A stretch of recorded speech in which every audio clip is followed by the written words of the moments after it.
All right, folks, today we're installing speakers on my Gx460. As you can see, I purchased 6x9s, 6.5s, and 3-inch for the front. I'm not replacing the center speaker nor the tweeters today, even though I did buy tweeters. But a couple things you'll need before at least putting in some of the speakers. For the 3.5s, all you really need, or actually the 3-inch, so all you'll need to start with the front, the 3-inch speakers from the left and right dash. For the 3-inch speakers are going to be these specific harnesses. This is so you don't have to actually cut and splice into your factory, which I hate doing. That's not a good thing to do. So we'll be using that. And that goes for Toyota, Lexus. These harnesses are going to be used for the rest of the speakers too. Also, to install the fronts, which use 6x9s, we have 6x9 mounting plates. That makes it a lot easier, so you don't have to alter much of the mounting points in your door for the front 6x9s. And then for the 6.5s, I also have the plates as well. A couple tools needed. There will be some plastic pry bars so you don't damage your interior.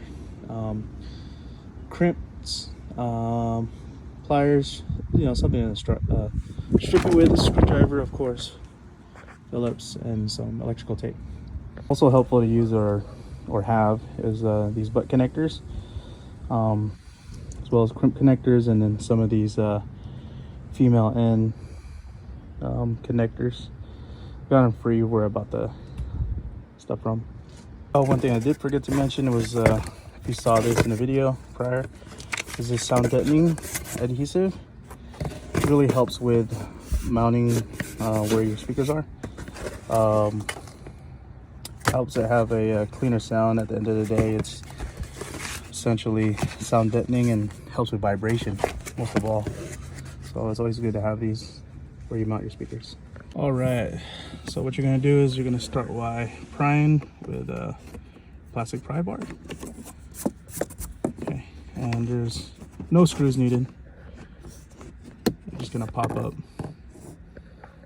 With a little bit more leverage, you can just pull straight up, and it looks just like that. And as you can see, 3-inch speaker. And then all you're gonna need is either a 10 mil or a short screwdriver. There's one here, one here.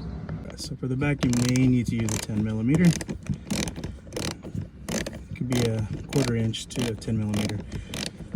It's a little overkill with a 3/8 10 millimeter, but hey, just remember, don't lose these 10 mils. You'll be using it again. Okay, so as an example, you're just gonna repeat this for the other side as well. But when I bought these from Amazon for Toyota, Lexus, so we got a little unboxing for the kappa 3-inch. That's going in the front. 150 peak, 50 watt RMS. All right, so this is the factory 3-inch, and this is the aftermarket kappa.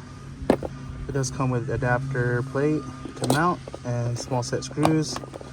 And the cool thing is that it's all provided. And then for the main mount screws, it does come with clips as well as a torque bit, which is pretty cool. Doing a little test fit. So this is why it's important to buy aftermarket harnesses, because it's going to be plug and play. Obviously, red's going to go to positive, and it already comes with insert positive, negative, and you would just plug it in. It's that simple. Okay, so for the door, you're going to be prying this, and then you got one Phillips screwdriver right there. And then for this one, you're going to be prying this.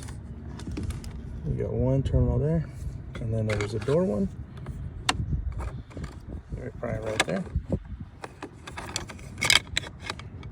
It's going to come up just like that, and you're going to have one more Phillips screwdriver right there. Forgot to mention, there's one interior light in the door. It pops out, and then you pull out the terminal.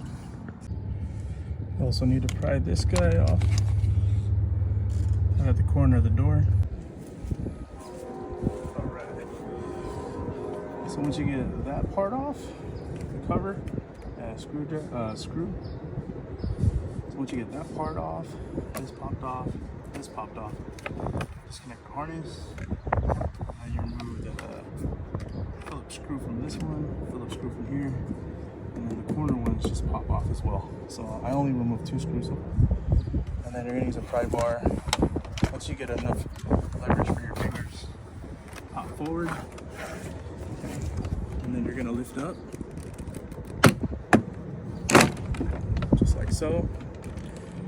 And then you're gonna get your door cable locks. They just pop right off. Don't pry it, just pull up. Alright, so this one's a little bit tougher. But essentially, what you're doing is you're going to be here, the green one, and then the top one. So you're just using 2 fingers as leverage. Just pull forward. It should come off easily. And then other than that, you're going to plug behind here. And you get to your speaker, 6x9.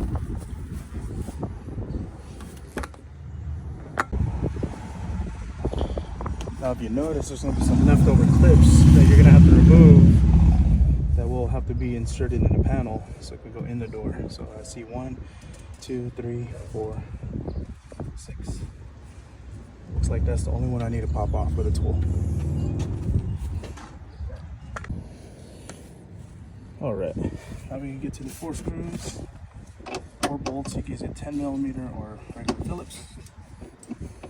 Use an electric drill, but with my luck, for some reason, you never know if you can slip and puncture the cone, so be very careful.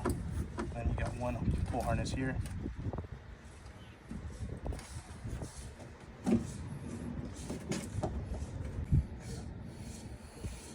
Alright, so you got 1 audio plug here for the power. Just unclip that. 4 screws. You can use a 10mm or a Phillips, either way. Okay, so remove the screws and the harness. Gotta pry a little bit.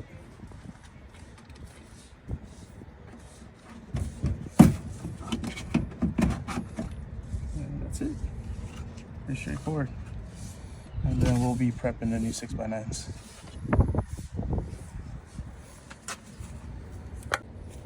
Alright, so we got a sound deadening plate. Now we just need to cut it out. Like to make a mark on my finger. So help us seal the edges too. So I'm not cutting exactly at the edge. Cutting a little bit wide, a little bit in, maybe about ½ an inch in. So I can curl it inside. I'll show you what I'm doing.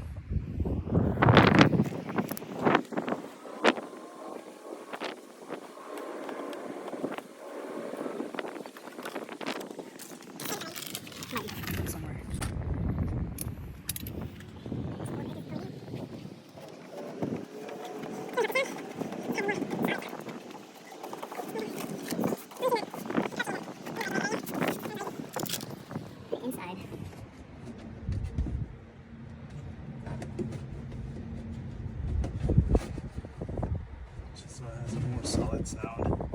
It's up to you how you want to use it. Okay, so after everything's said and done, ended up using butt connectors because this plug is not the same, but it's all good. So I spliced it, taped it up, and yeah, should be going soon. So this is the passenger front 6x9. Alright, this way to install the door, besides forcing the whole panel up against the door.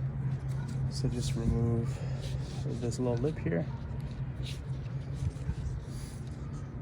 what wedges between your window and your door. It's the window gasket. So it's easy if you just do it this way. So all you need to do is put your cables back, your handle,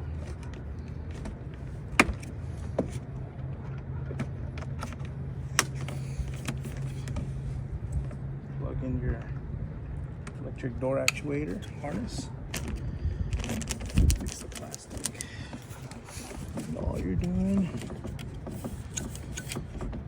is just snapping these in, just straight forward.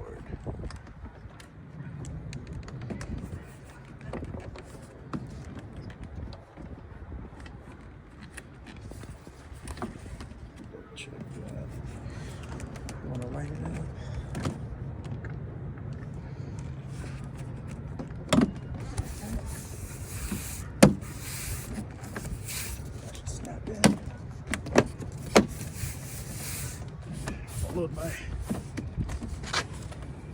Forget to pull out the harnesses for the light. And then you got one here for the window switches. Snap that in.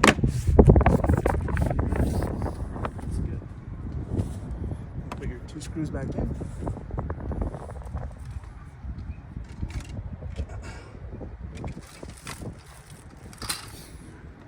There's gonna be 2 screws. The silver one goes in the door handle. The long one goes in the armrest. Get it lined up.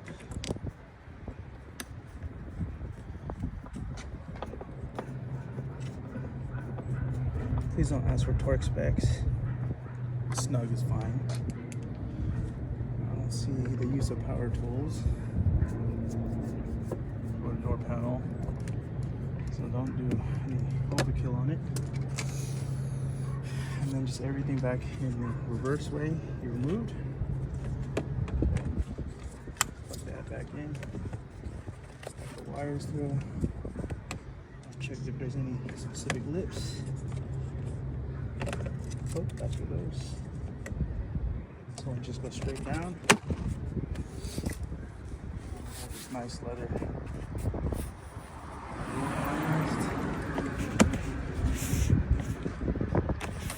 Straight down. You have your little bezel for your door handle. That one just snaps right in. And the last piece, just gonna push on clips. Actually, there's the light. There we go. Harness points towards the car. That's it.